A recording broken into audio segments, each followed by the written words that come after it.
Welcome back friends. Academy plus channel में आप सबका स्वागत है। फ्रेंड्स, ये फूड क्वालिटी कंट्रोल का चैप्टर बहुत छोटा सा चैप्टर है, तो इसको फटाफट फिनिश कर लेते हैं। ओके, सो चलिए स्टार्ट करते हैं। फटाफट इंट्रोडक्शन देख लेते हैं क्या है।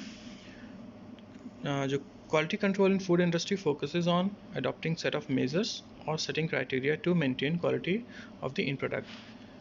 तो इंडस्ट्री जो है वो कुछ जो मेजर्स हैं उनको सेटअप करना और कुछ क्राइटेरिया को सेट करना, जिससे कि जो फूड की जो एंड फूड प्रोडक्ट है उसकी जो क्वालिटी है वो मेंटेन हो सके। फिर quality check should be adopted from the point of procurement till service और डिलीवरी। सो क्वालिटी चेक जो है वो प्रोक्योरमेंट से लेकर के उसकी सर्विस और डिलीवरी तक होना चाहिए। बीच में कोई स्टेप स्किप नहीं होना चाहिए, नहीं तो ये क्वालिटी मेंटेन नहीं हो पाएगा। Then ensuring the quality is not just the responsibility of a single individual of the organization। मतलब किसी ऑर्गेनाइजेशन में किसी सिंगल इंडिविजुअल की रिस्पॉन्सिबिलिटी नहीं रह जाती है क्वालिटी एश्योरेंस की, क्वालिटी कंट्रोल की। ओके, ये जितने भी वहाँ पे फूड हैंडलर्स हैं उन सब की रिस्पॉन्सिबिलिटी होती है कि जो मेज़रमेंट्स हैं, जो क्राइटेरिया हैं, उन सब को प्रॉपर फॉलो किया जाए। Then next है system that ensures that all procedures are implemented thoroughly। ये important है कि एक सिस्टम होना चाहिए जो कि ये चीज़ को ऑब्जर्व करे और वो इम्प्लीमेंट कराए उन सारे प्रोसीजर्स को, जिससे कि जो फूड की क्वालिटी है और फूड सेफ्टी है उसको इंश्योर किया जा सके। Okay, the next proper auditing of the systems, procedures and processes by an external agency from time to time. ये भी इम्पॉर्टेंट है ट्रांसपेरेंसी लाने के लिए कि एक किसी एक्सटर्नल एजेंसी के थ्रू प्रॉपर ऑडिटिंग हो। किसकी ऑडिटिंग? प्रोसीजर्स की, और जो प्रोसेसेस वहाँ पे फॉलो किए जा रहे हैं उन सब की प्रॉपर ऑडिटिंग होनी चाहिए। देन एक इफ़ेक्टिव फूड टेस्टिंग फैसिलिटी के लिए क्या गाइडलाइंस होती हैं उसकी बात कर लेते हैं हम। Quality control programme in place to include inspection and testing of food products annually, water samples biannually that are being for food preparation। जो फूड सैंपल्स हैं, ठीक है, जो फूड प्रोडक्ट्स हैं उनका जो इंस्पेक्शन है, उनकी जो टेस्टिंग है वो एनुअली होना नेसेसरी है। ओके, और जो वाटर हैं, जो वाटर यूज़ किए जाते हैं फूड प्रिपरेशन में, उनकी बाई एनुअली टेस्टिंग होनी चाहिए। फिर नेक्स्ट पॉइंट है जो वाटर है उसका ISO 10500 के अकॉर्डिंग टेस्टिंग होनी चाहिए। इसमें कुछ पैरामीटर्स इंक्लूड किए जाते हैं। वो कौन कौन से हैं? वो हैं microbial, chemical and physical parameters. So सारे पैरामीटर्स वाटर के चेक कर लिए जाते हैं ISO 10500 के अंडर में। Okay, it is prefer to have in house lab facility and trained analyst to for periodic testing. तो अगर इन हाउस लैब फैसिलिटी है इंडस्ट्री में तो बहुत अच्छा है, ठीक है, जिसमें एक एनालिस्ट हो, ट्रेंड एनालिस्ट हो, जो कि टाइम टू टाइम सैम्पल्स की टेस्टिंग करता रहे। Then samples of food and water are tested through NABL accredited lab as notified by FSSAI। okay, then in case of complaints received and if so required, the company should voluntarily do testing in the in-house lab और accredited lab और FSSAI notified lab। तो अगर किसी तरह कोई complaint receive होता है food product से, तो जो कंपनी है वो उस प्रोडक्ट की चाहे तो इन हाउस लैब में टेस्टिंग करा ले, चाहे जो NABL accredited लैब है उसके थ्रू टेस्टिंग हो जाए, या फिर FSSAI notified लैब के through. Then, as per the condition of FSSAI license, FBO should ensure testing of all relevant chemical and or microbial contamination in food product to ensure the production and delivery of safe food through own or NABL accredited lab और FSSAI notified lab। तो जो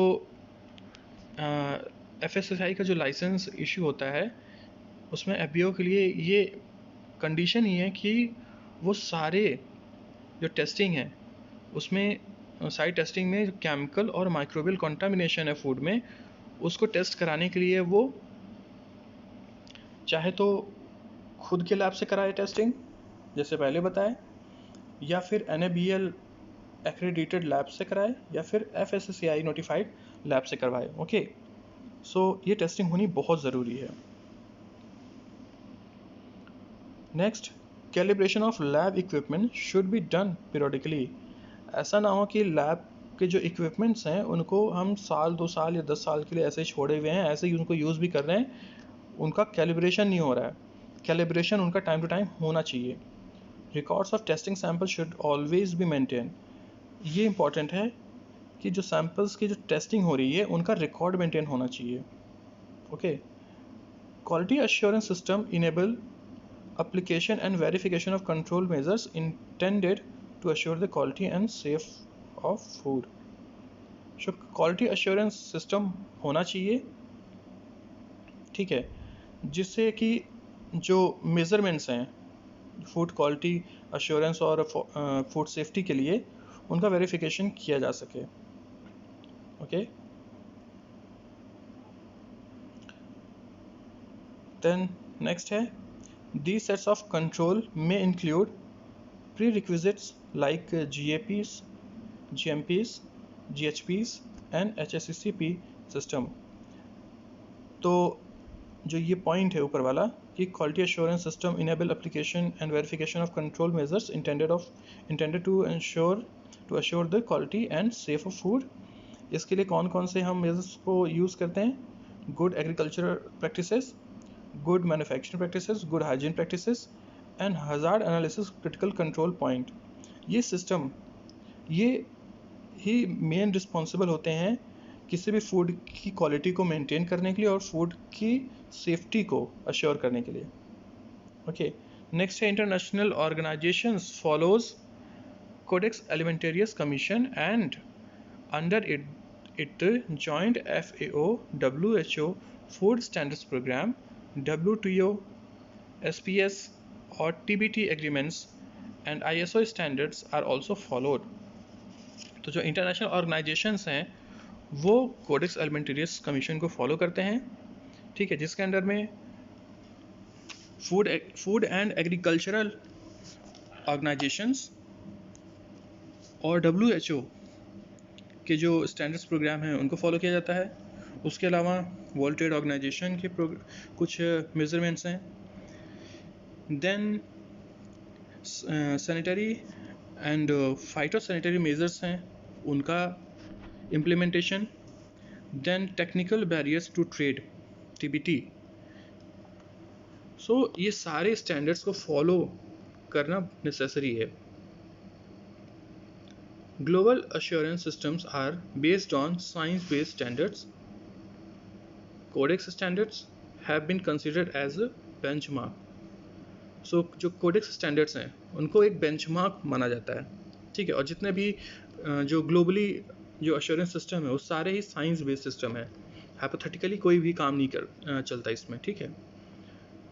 the quality and safety system work on different aspects. जो quality और safety system है वो किन किन aspects पे वर्क करते हैं?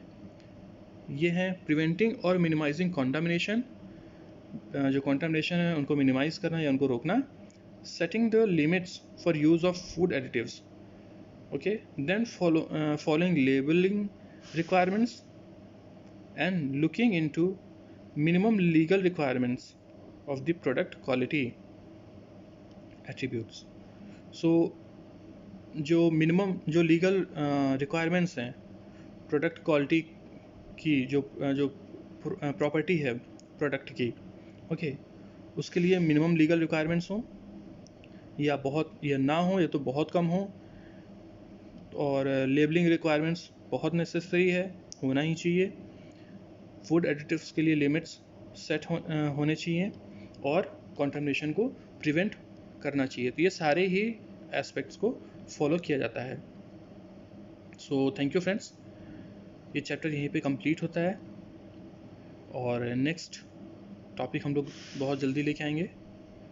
Thank you very much.